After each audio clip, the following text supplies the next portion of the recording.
जीवन में जो विनाश होता है वो किससे होता है?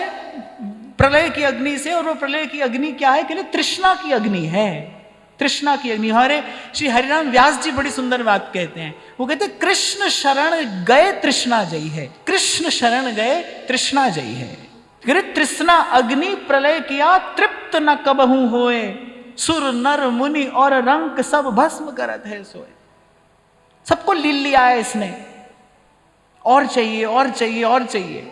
कहीं देख लो, ये आपको यदि समाधान करना है तो कहीं किसी बिंदु पर आपको संतोष कर लेना पड़ेगा। हाँ भाई, बस अब मिल गया हमें जो मिलना था। कहीं तो आपको संतोष करके और सद्मार्ग पर पांव धरना ही पड़ेगा। क्योंकि जो ये संत कह रहे हैं कि भजन करे पर अपराध रहित भजन भावना हो, वो उस अपराध के मूल में क्या है? क्यों बनता है अपराध? क्यों होता है अपराध? क्यों करते हैं हम अनुचित? उस अनुचित के मूल में क्या है? हरि को दास कहाए के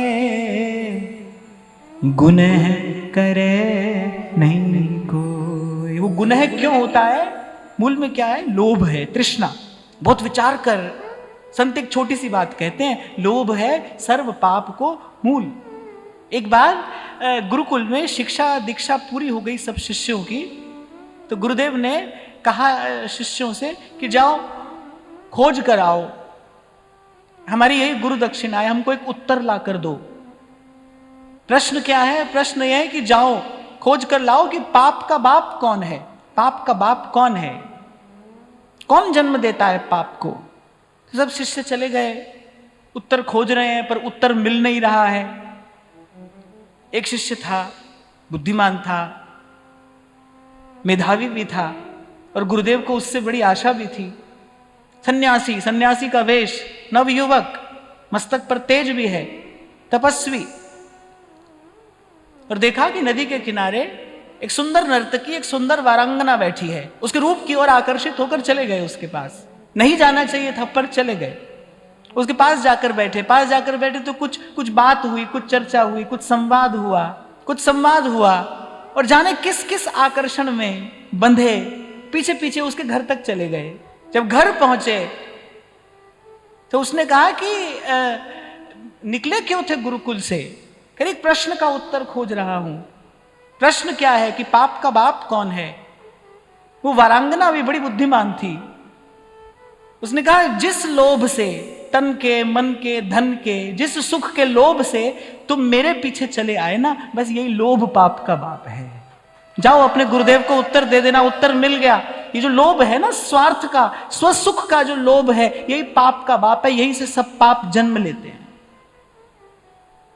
तुमको लगा अपने धर्म का त्याग किया तुमने, तुमको मेरे निकट नहीं आना चाहिए था, तुम आए। तुमको संवाद नहीं करना था, तुमने किया। मेरा निमंत्रण तुमको स्वीकार नहीं करना चाहिए था, तुमने किया। कुछ लोभ था, शायद तन का, मन का या धन का, कोई सुख मुझे मिलेगा। बस ये जो शूद्र से सुख के लिए व्यक्ति धर्म, गुरुजनों की आज्ञा, आचार विचार, सत्य सिद्धांत सब एक और रख के चल देता है, कह रहे यही लोभ सब पाप का बाप है, यही सब पाप का मूल है। और जितने अपराध होते हैं उसके मूल में ये लोभ है। समझ लीजिए, बिन हरि शरण सुख नहीं कहूं। ये सुख नाम की जो चिड़िया है, ये केवल कृष्ण कल्प तरु पर ही बैठती है। महाप्रभु कह रहे हैं ना, सुख चाहत हरिवंश हित, कृष्ण कल्प तरु सेव। ये सुख नाम की जो चिड़िया है, ये केवल कृष्ण कल्प तरु पर ही बैठती है। शांति का स्थान प्रभु के चरण कमल ही है, कुछ और नहीं, कहीं और नहीं।